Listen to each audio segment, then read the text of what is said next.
Assalamualaikum warahmatullahi wabarakatuh.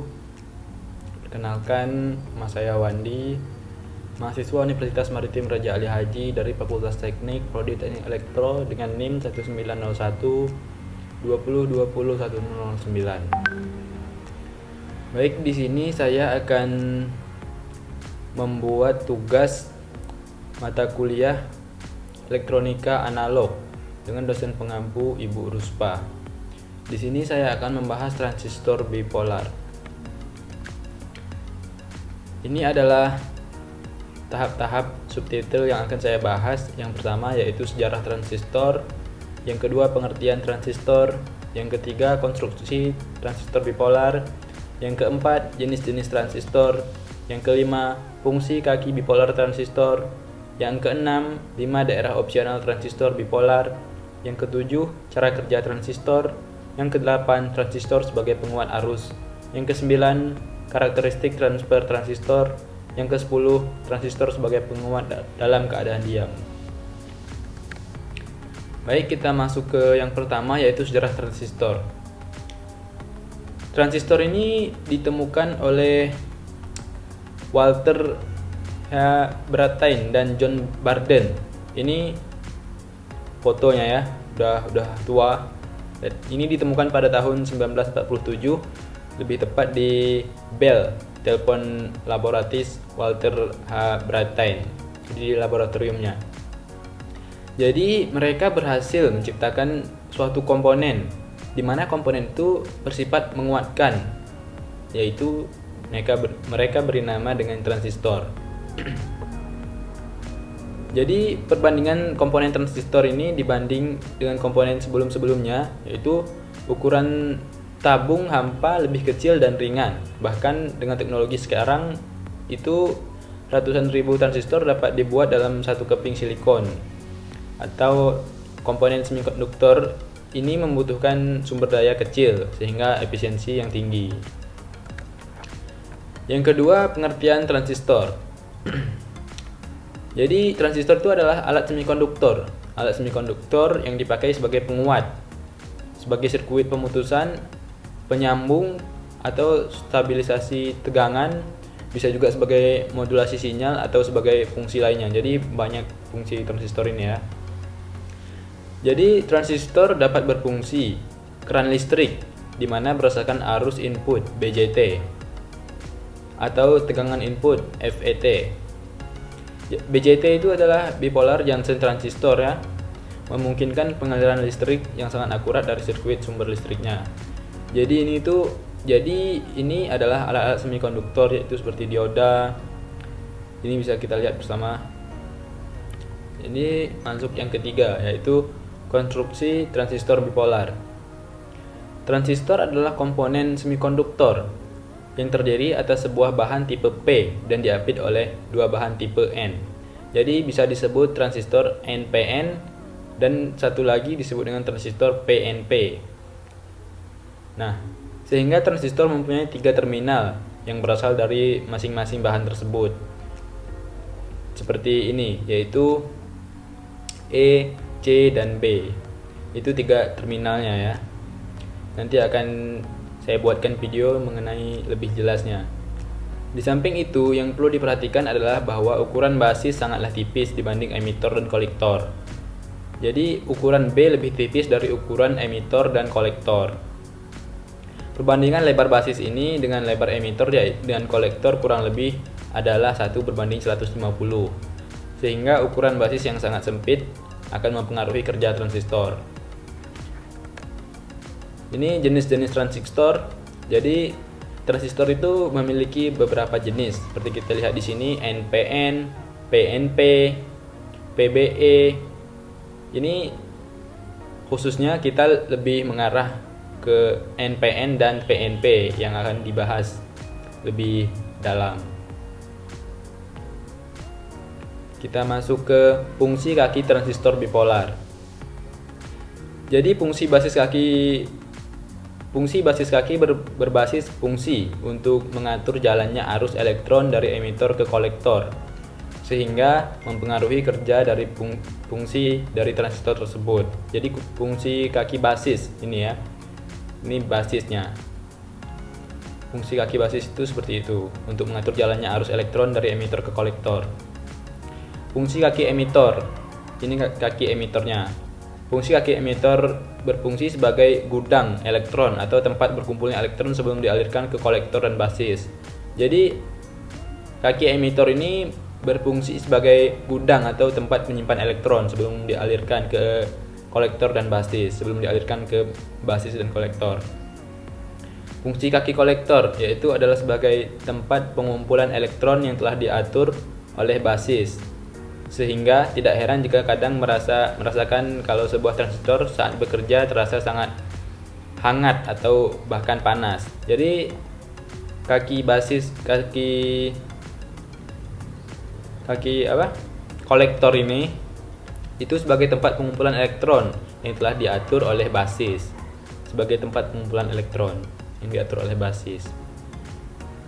Slide selanjutnya yaitu 5 daerah opsional transistor bipolar. Jadi transistor itu memiliki 5 daerah opsional ya, khususnya transistor bipolar. Yang pertama yaitu aktif maju atau aktif saja. Jadi pada daerah ini pertemuan emitor basis dipanjang maju dan pertemuan basis kolektor dipanjang mundur. Hampir semua transistor didesain untuk mencapai penguat arus tunggal emitor yang terbesar. Jadi pada daerah opsional ini emitor basis dipanjang maju dan pertemuan basis kolektor dipanjang mundur. Yang kedua yaitu aktif mode. Pada keadaan ini arus kolektor emitor beberapa kali lipat lebih besar dari arus basis. Ini untuk daerah opsional aktif mode. Daerah selanjutnya yaitu daerah aktif mundur atau aktif terbalik atau terbalik. Dengan keadaan ini yaitu membalik pemanjaran pada mode aktif maju, transistor dwikutub memasuki mode aktif mundur.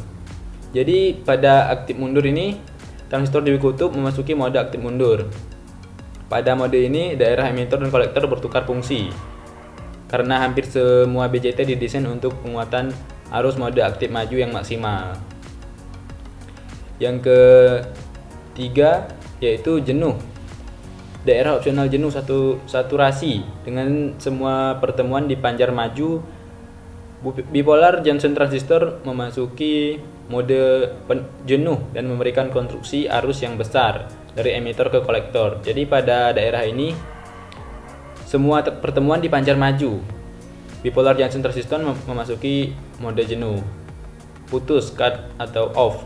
Pada keadaan ini, pemanjaran bertolak belakang dengan keadaan jenuh. Semua pertemuan dipanjar terbalik. Walaupun daerah-daerah tersebut didefinisikan dengan baik, untuk tegangan yang cukup besar, mereka bertumpul pada tegangan panjar yang dikenakan terlalu kecil. Jadi, inilah daerah-daerah opsional transistor bipolar. Selanjutnya yaitu cara kerja transistor. Dari banyak tipe transistor modern, pada awalnya itu ada dua dasar transistor yaitu BJT, bipolar junction transistor, dan FET yang masing-masing bekerja secara berbeda.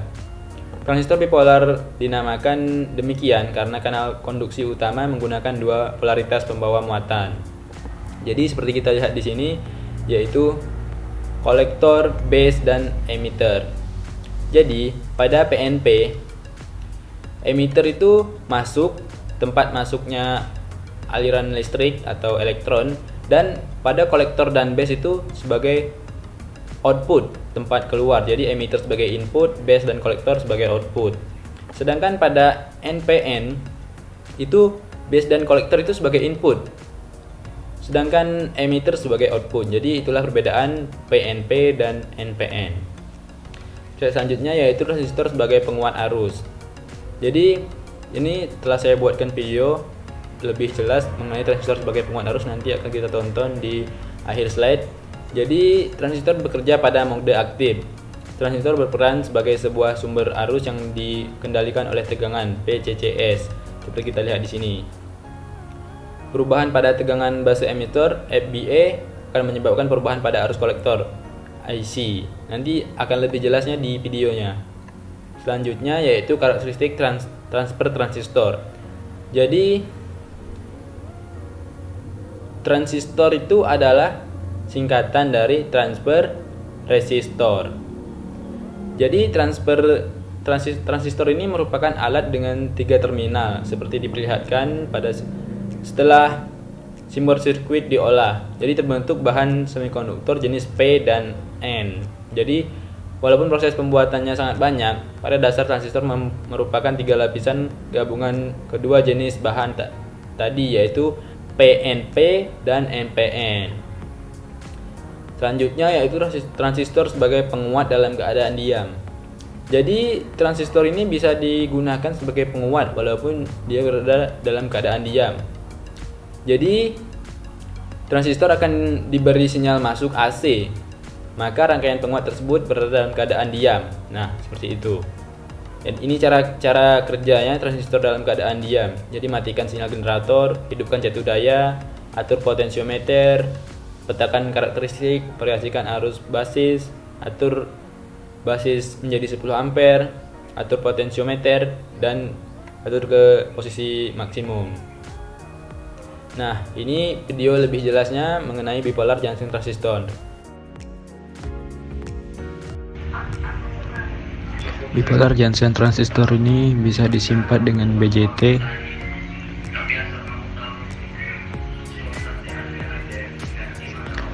Fungsi bipolar junction transistor ini secara umum ada 2.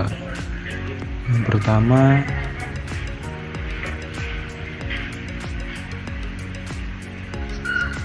bisa sebagai penguat sinyal.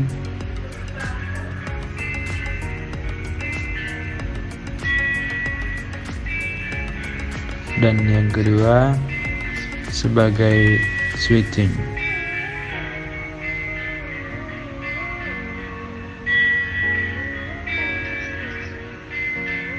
Jenis transistor ini memiliki 3 terminal.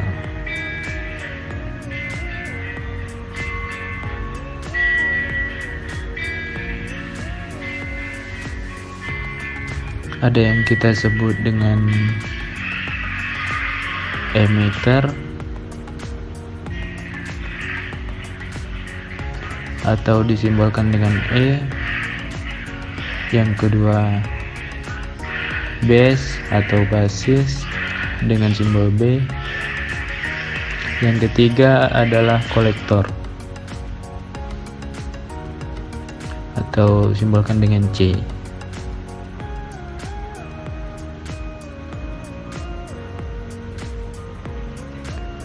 BJT memiliki 2 jenis. Yang pertama adalah NPN BJT.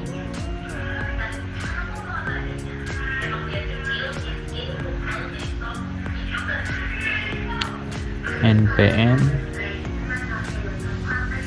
Dan yang kedua kebalikannya, yaitu PNP.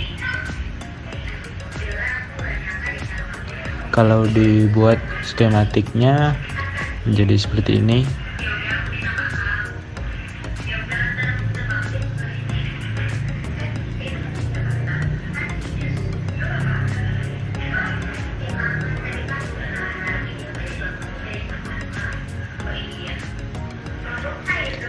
Ini contoh yang jenis NPN, NPN. Nah, 3 terminal tadi itu adalah emitter, base, kolektor. Jadi itu ada terminal-terminal yang ada di BJT. Beda emitter dan kolektor yaitu ada di bagian kita sebut namanya dopenya atau konsentrasi elektronnya atau hole-nya di emitter itu lebih banyak dibanding di kolektor, sehingga emitter dan kolektor tidak akan tertukar. Untuk gambaran transistor jenis PNP sama dengan NPN, hanya tipenya disusun dari tipe P di depan atau emitternya atau tipe N dan tipe P.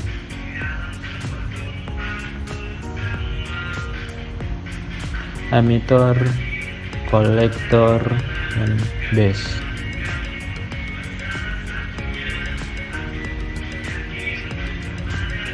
Yang di sini muatan dopingnya atau konsentrasi hole-nya lebih banyak dibanding di kolektor. Selanjutnya, untuk mengaktifkan BJT atau kita sebut biasanya biasing BJT, kita harus memberi tegangan di CBE, forward bias. Forward bias itu berarti tipe P atau yang ada di basis kita beri tegangan positif, dan yang ada di tipe N atau di emitter kita beri dia tegangan negatif. Jadi VBE sama dengan forward bias sama dengan VBE itu forward bias. Nah, begitu juga untuk di kebalikannya di VBC itu dia reverse bias. Berarti reverse bias itu di tipe P kita beri dia tegangan negatif, dan tipe N kita beri dia tegangan positif. Di sini tipe P kita beri tegangan positif, tipe N kita beri tegangan negatif disebut forward bias, sedangkan di sini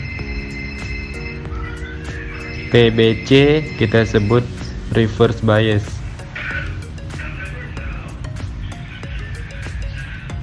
Karena di tipe N kita beri tegangan positif, tipe P kita beri tegangan negatif. Kemudian apa pengaruhnya dari sini? Nah, ketika kita beri PBE forward bias dan VBC reverse bias, maka transistor ini akan bekerja sebagai penguat. Jadi ketika di forward bias, otomatis hambatan di VBE akan menjadi sangat kecil atau mendekati nol.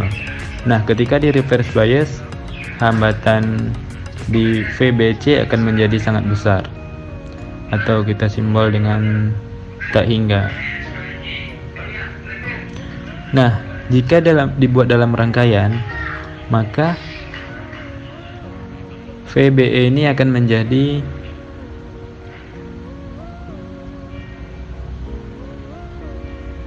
rangkaian yang menghubungi resistor kecil dengan arus yang sama, sedangkan ketika dia sudah melewati VBC dengan arus yang sama tapi hambatannya menjadi besar. Artinya apa? Kalau kita anggap VBE adalah V input dan VBC adalah V outputnya dengan arus yang sama maka kita lihat VI V input itu sama dengan I dikali R. V output adalah I dikali hambatan yang besar. Jika kita lihat, maka P output akan lebih besar dibanding V input. Inilah yang disebut penguatan pada BJT ketika P outputnya lebih besar dibanding P inputnya karena adanya transfer resistor. Di sini kita lihat transfer resistor sendiri adalah berasal dari transistor. Kata transistor, trans itu berarti transfer, sistor itu resistor. Nah, kita lihat di sini transfer resistor itu maksudnya ketika di inputnya itu resistor 0 berubah menjadi tak hingga, maka itu adalah transfer resistor, yang akhirnya adalah penguatan dari BJT itu sendiri. Simbol dari transistor BJT,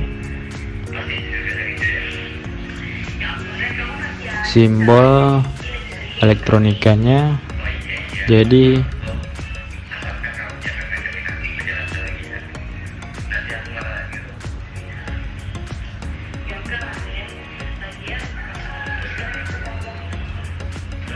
nah, karena BJT memiliki dua jenis, yang pertama NPN, yang kedua PNP, secara simbol sama. Jadi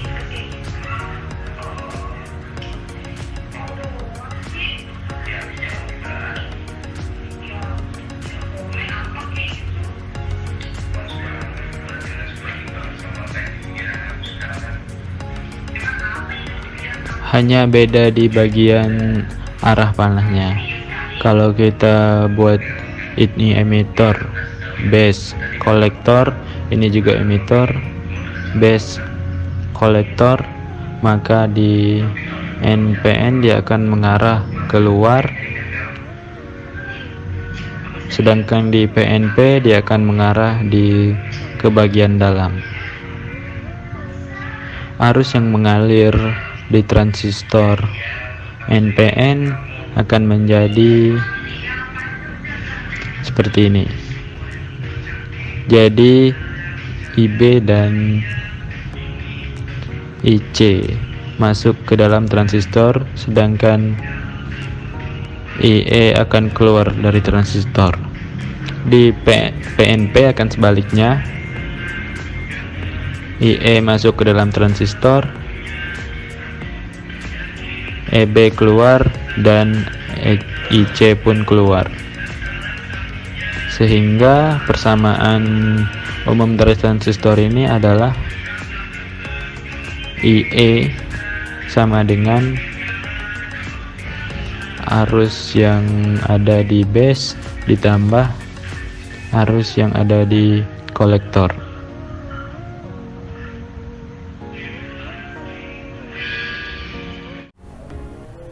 Baik, itu saja yang dapat saya sampaikan pada pertemuan kali ini. Mohon maaf atas segala kekurangan dan kesalahan. Saya akhiri. Wassalamualaikum warahmatullahi wabarakatuh.